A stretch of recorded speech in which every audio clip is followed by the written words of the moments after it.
يا رب قد غفلنا وكلنا طمع في عفو وفي كرم وفي عتاق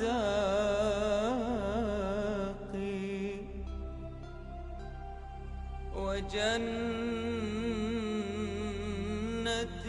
مع سيدي.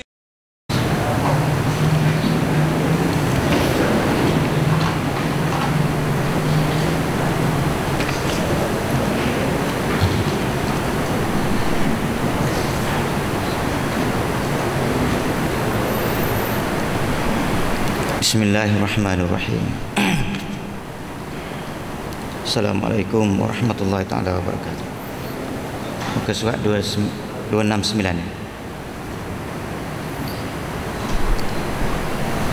Wahab bin Munabbih berkata, ada seorang ahli ibadat Bani Israel akan disesatkan oleh syaitan, tetapi syaitan tidak dapat. Maka pada suatu hari ia keluar untuk hajat kepentingan. Maka diikuti oleh syaitan kalau-kalau ia mendapat peluang. Maka syaitan berusaha menjadikannya takut dengan bayang-bayang, seolah-olah akan dijatuhkan batu bukit yang besar. Tetapi ia selalu berzikir kepada Allah sehingga terhindar. Dan ada kalanya syaitan berupa singa dan binatang-binatang buas lainnya, tetapi semuanya itu tidak dihiraukan. Dan ada kalanya berupa ular yang melingkar di kakinya ketika sembahyang dan merambat ke badan sehingga ke atas kepala. Kemudian di tempat sujudnya, maka bila akan sujud, ular itu akan membuka mulutnya seakan-akan menelan kepalanya, maka ia hanya menyingkirkan dengan tangannya sampai dapat bersujud. Dan ketika selesai sembahyang, syaitan datang kepadanya dan berkata, saya sudah usaha untuk menyesatkan kamu, tetapi tidak dapat, dan kini saya akan berkahwin sahaja denganmu. Jawabnya, sedang pada saat engkau menakuti aku, alhamdulillah saya tidak takut. Demikian pula sekarang saya tidak ingin bersahabat denganmu. Lalu syaitan itu berkata, adakah engkau tidak tahu bagaimana keadaan keluargamu sepeninggalmu? Jawabnya, saya telah mati sebelum mereka. Dan apakah kamu tidak bertanya kepadaku bagaimana aku dapat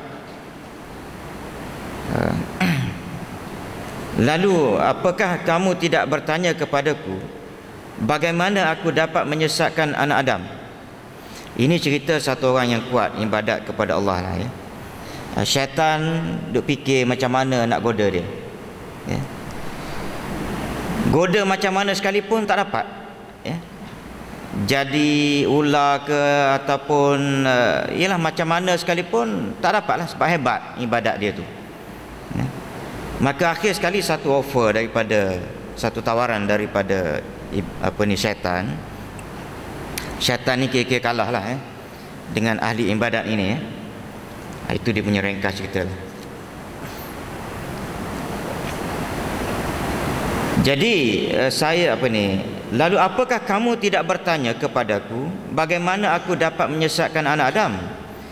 Jawabnya, baiklah, bagaimana kamu menyesatkan anak Adam? Jawab syaitan, dengan 3 perkara. Last sekali syaitan ni dia bagi tawaran kepada ahli ibadat tu. Tak berasa nak tanya ke macam mana aku sesatkan manusia, ya. Jadi kawan ni pun tanyalah, macam mana? Jadi syaitan menjawab, dia kata dengan 3 perkara. Dia kata, aku menyesatkan manusia ni ikut lorong, 3 lorong channel dia, saluran dia. Pertama sekali, aku sesatkan dia dengan kedekut, ya. Jadi perangai kedekut ini, itu lorong syaitan, ya.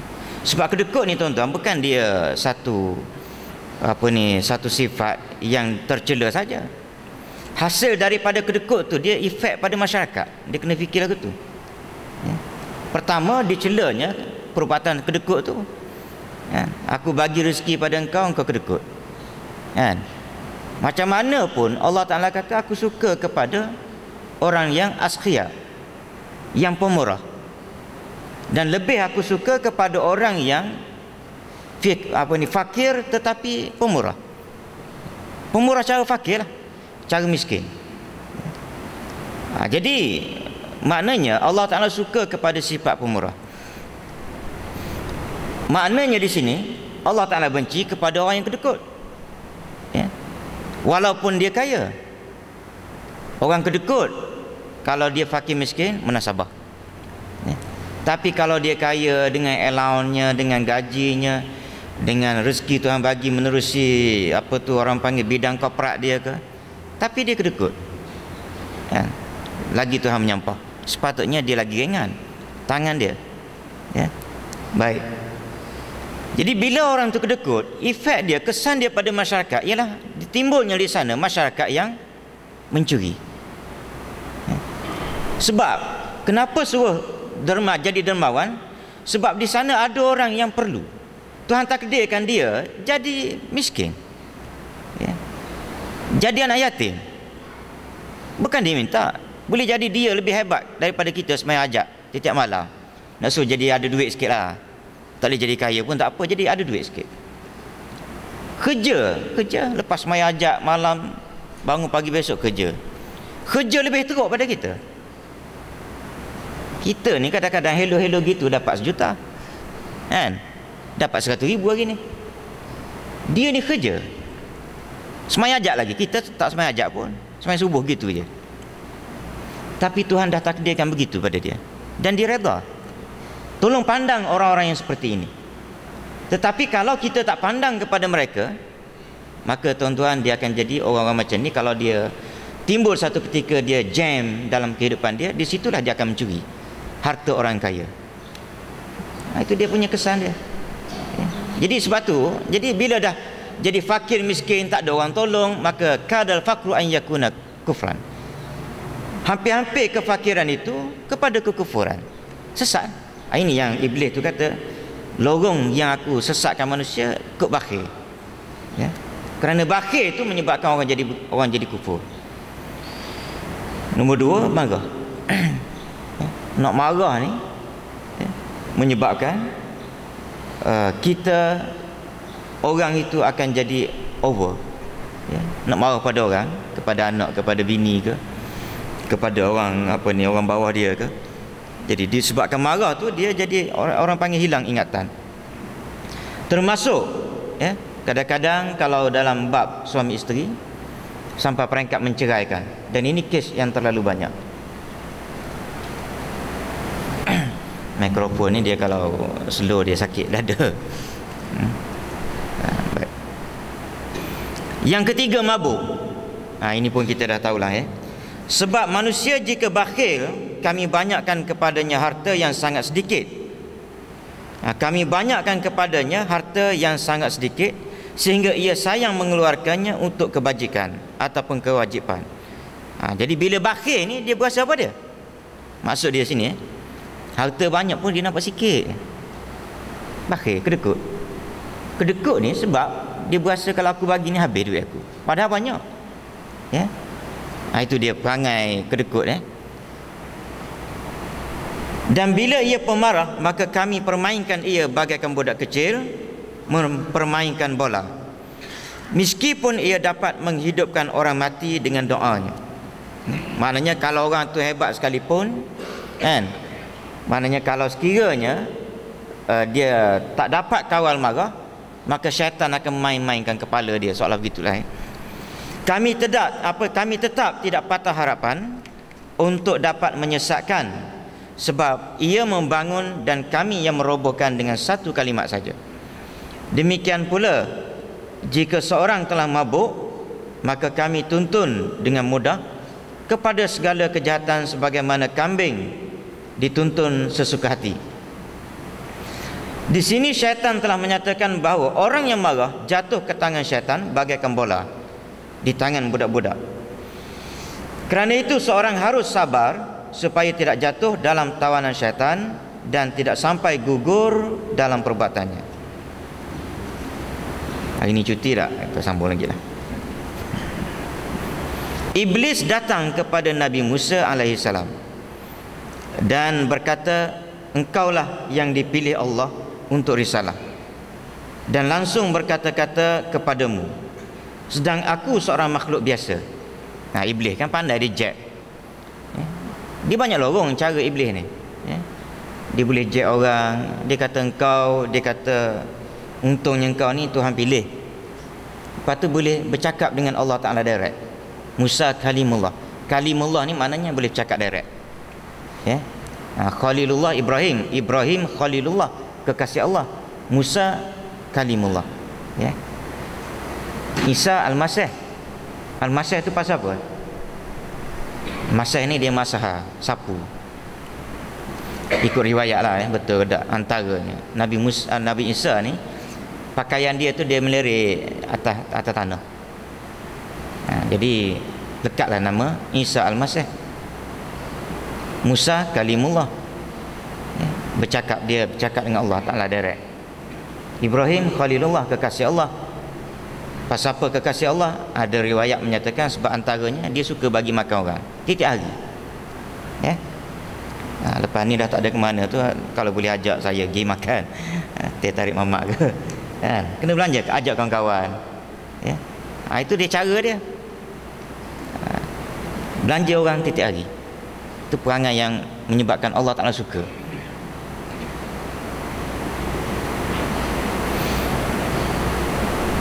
Yang ingin juga bertobat kepada Tuhan, dia kata aku pun nak tobat juga. Tengok kan iblis, cara dia punya, orang panggil komunikasi dia. Dia kata engkau hebat, boleh bercakap dengan Tuhan, Tuhan pilih engkau. Jadi ginilah, aku pun berasa juga nak tobat. Maka tolonglah aku, semoga dapat diterima tobatku. Dia kata tolonglah aku, supaya Allah Ta'ala terima tobat aku. Nabi Musa alaihissalam berasa gembira, lalu ia wudu. Nabi Musa pun, ialah Nabi ni dia suka tengok orang jadi baik. Perangai ni pun kena ada pada kita. Kadang-kadang kita tengok orang baik, kita sindir. Tak pernah hayat mari surau masjid, sekali mari kita sindir dia. Akhir sekali kawan tu langsung tak mari dah. Ini perangai tak betul. Bila orang dah nak jadi baik, cuba kata orang polish, polish elok-elok dia supaya dia makin rapat, makin istiqamah dengan kebaikan dia.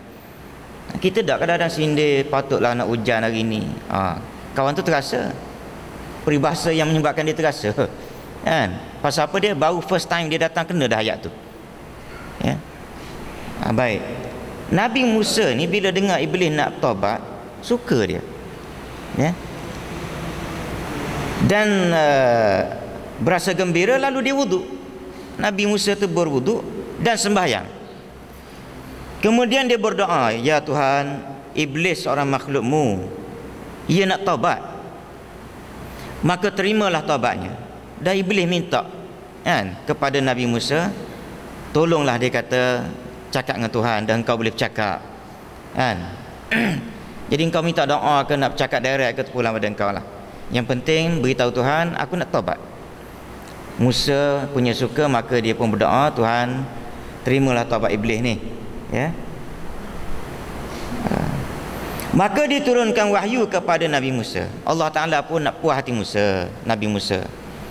Allah Ta'ala dia tahu iblis ni dia dah sumpah. Bukan sumpah tu kerana sumpahan Allah Ta'ala, kerana dia tahu perangai iblis ni siapa dia. Dia tahu dah iblis ni tidak akan ghostan, ditipu je. Tapi orang panggil nak puas Nabi Musa punya hati, maka Allah Ta'ala kata kepada dia, Musa, dia tidak akan bertobat. Dia ada komunikasi juga dengan Nabi Musa.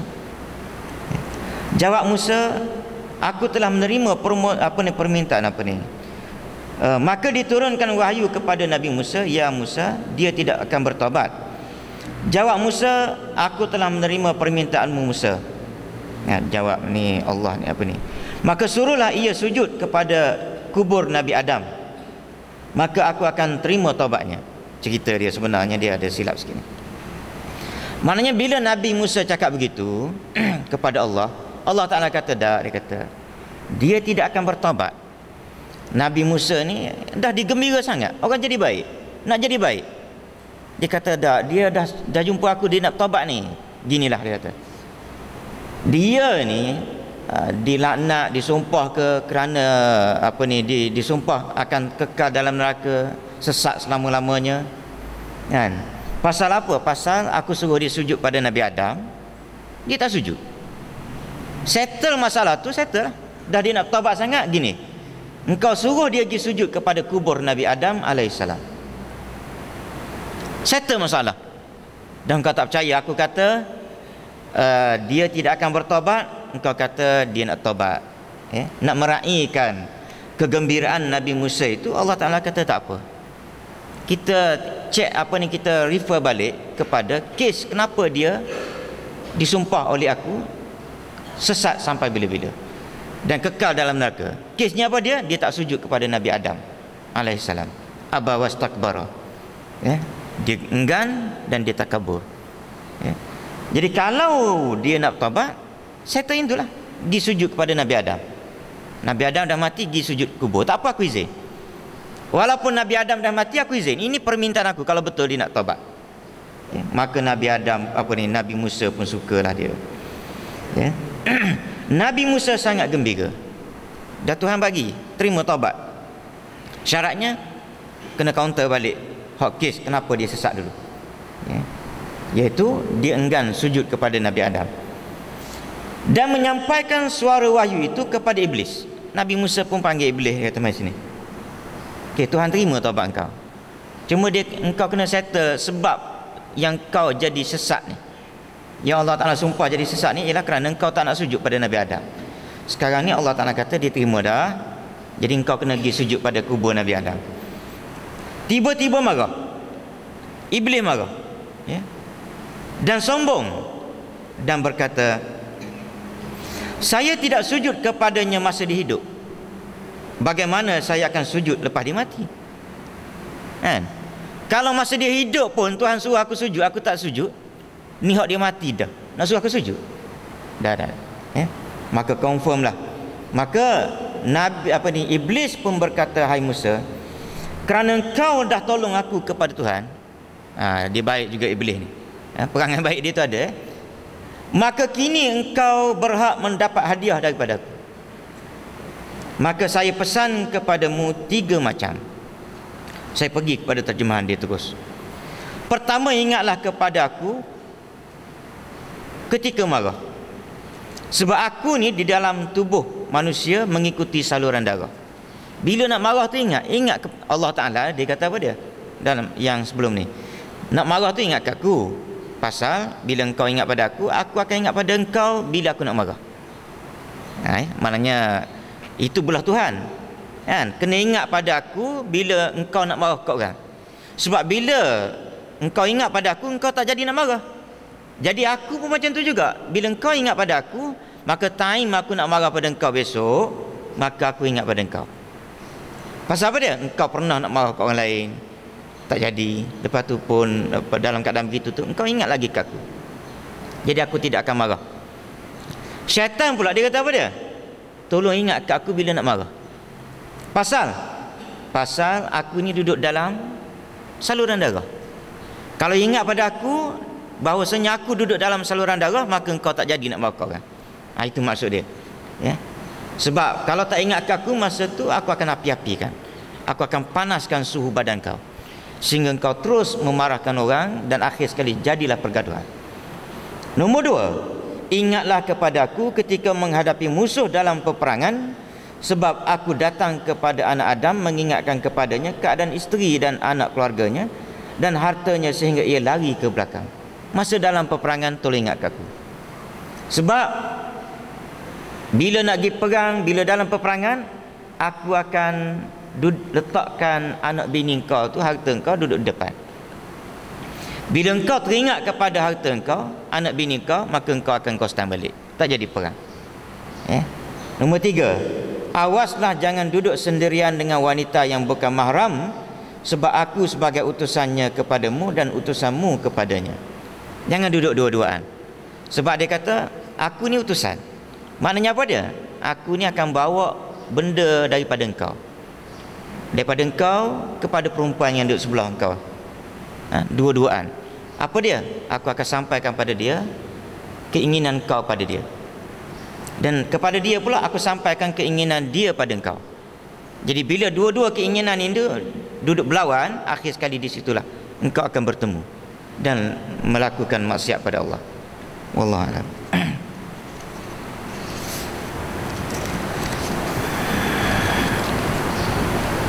Bismillahirrahmanirrahim. Alhamdulillah. Wassalatu wassalamu ala asyrafil anbiya. Allahumma ighfir lana dzunubana wa li jami'il muslimina wal muslimat al ahya. Allahumma ij'alna minal ladzina yastami'una. Sallallahu alaihi Muhammadin